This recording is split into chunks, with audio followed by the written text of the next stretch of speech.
Isang magandang araw sa inyong lahat mga ka-IT at good afternoon na rin sa Pinas at sa mga kapwa kong OFW.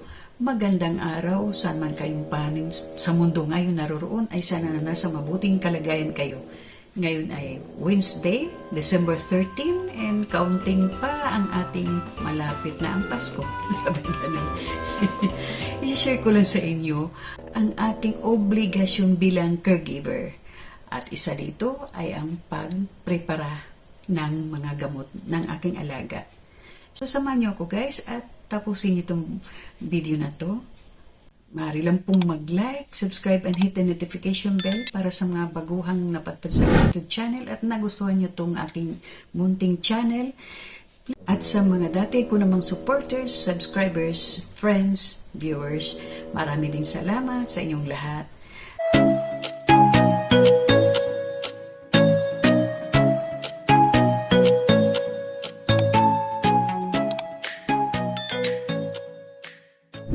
Araw ngayon ng Miyerkules at kailangan ko kumuha ng mga gamot ni Lolo sa Kupat Kulim.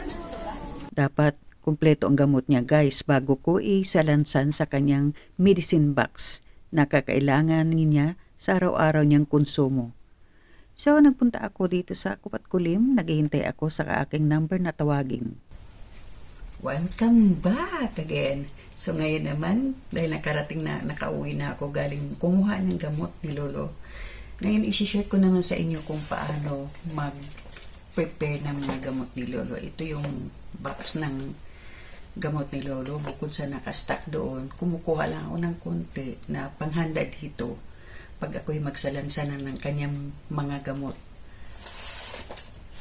This is good for 2 weeks na guys para maihanda ko ang kanyang mga gamot.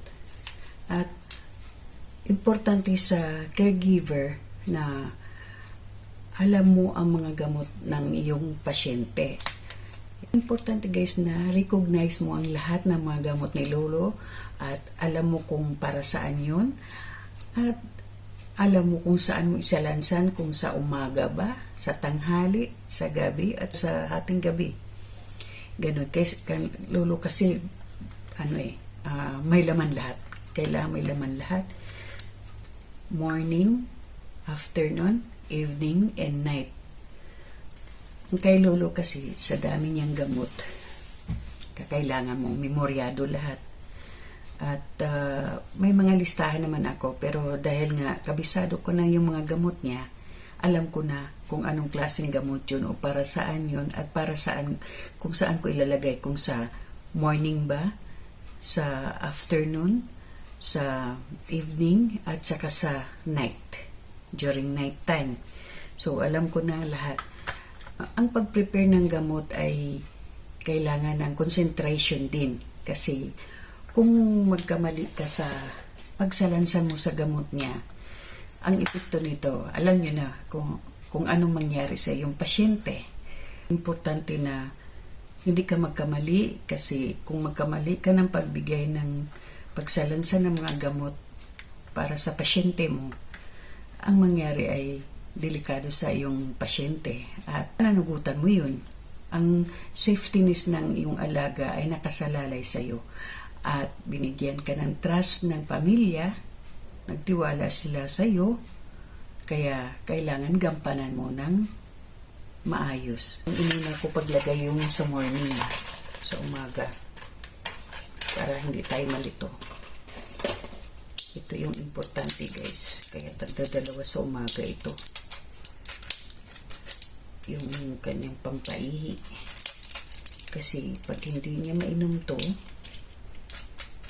hindi siya makainom ng ganito, mapupundo yung tubig niya sa katawan, sa tiyan, at magkukos ng infection at pati sa kanyang heart. Sa umaga lang ito, pero ang gamot na ininom niya ay siyam na tabletas 9 na tablets. May kulang pa ng isa. Kaya guys, talaga kailangan mabilis ang mata mo. Kulang ako ng isang pampaihi. Yun. Buti nakita ko agad. Sa tagal mo rin at sa daming mga gamot na ihahanda mo, malulula ka rin. Minsan makaligtaan mo, isa lang pala nilagay. Kaya kailangan double check.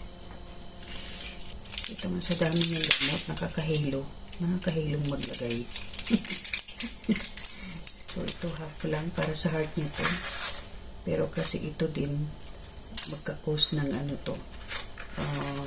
Kumbaga itong kailangan alerto ka rin nito kasi pag yung mababa ang kanyang blood pressure, kaya bago ko ibigay yung gamot niya, kailangan ko muna siyang ma-check ng blood pressure kung mababa ba o sakto lang o normal ba. Kasi kung mababa yung blood pressure, hindi siya pwedeng painumin ito. Kaya kailangan nakamonitor ka talaga sa kanyang mga gamot. Ito para sa heart niya, pero ito din mag-cause ng hindi maganda pag mababa ang blood pressure. So, binibigay ko lang to pag yung nasa normal ang kanyang dugo. Binibigay lang din namin ay half. Hindi rin biro magsalansan ng mga gamot, guys. Kasi biro mo naman ang daming gamot. Tapos ilan yung ito, puno na yung isa, tatlong box to. Puno pa yung isa kasi naihanda ko na yun. Gusto ko lang maipakita sa inyo kung paano ako maghanda ng mga gamot sa aking alaga. Hinahati ko sa gunting kasi dati binibigay ko 1 tablet, binago ng doktor, kaya ito yung changes ng gamot. Kailangan lang na kalahating tableta, hindi isa. Kailangan kabisado mo yung gamot ng pasyente. Sa tagal ko na bang naghahanda nito, ay kabisado ko na lahat. Pero take note, guys, importante din na talagang kasama ka lagi sa mga check-up ni Lolo para alam mo yung condition niya at yung mga improvement niya sa health niya at sa mga gamot na binabago o dinadagdag. Kaya kailangan talagang nandun ka, kasama ka lagi para alam mo rin kung anong maging salansan mo sa iyong pag prepare sa kanyang mga gamot. Nasa morning level pa lang ako, guys. Bawat isa dito 9 tablet. Kaya bibirong magsalansan din.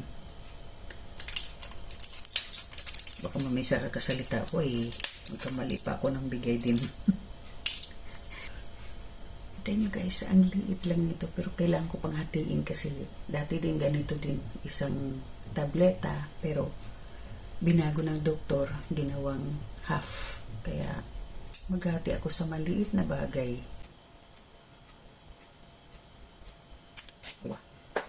Hirap.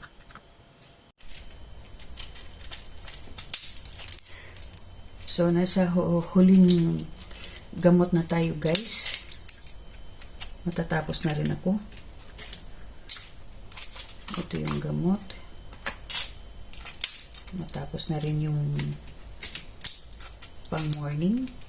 So, kompleto na ang pang-morning at ito'y siyam na gamot. So, nakita nyo na kung paano ako maghanda sa gamot ng aking alaga. Mamaya ko na yung lagyan yung isa kasi gusto ko lang itong tapusin itong video na to.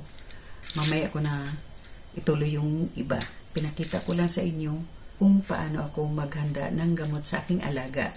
Kung interesado kayo sa video na to at nagustuhan nyo sa mga bagong pasok, maaari lang pong mag-like, subscribe, and hit the notification bell para lagi kayong updated sa mga videos ng aking i-upload. At maging friend na rin kita. At sa mga datihan ko namang subscribers, maraming salamat sa inyong lahat, sa walang sawang pagsuporta sa akin. At mga viewers, friends, maraming salamat din. At harinawa ang kapayapaan na nasa ating mga puso. Maraming salamat and God bless.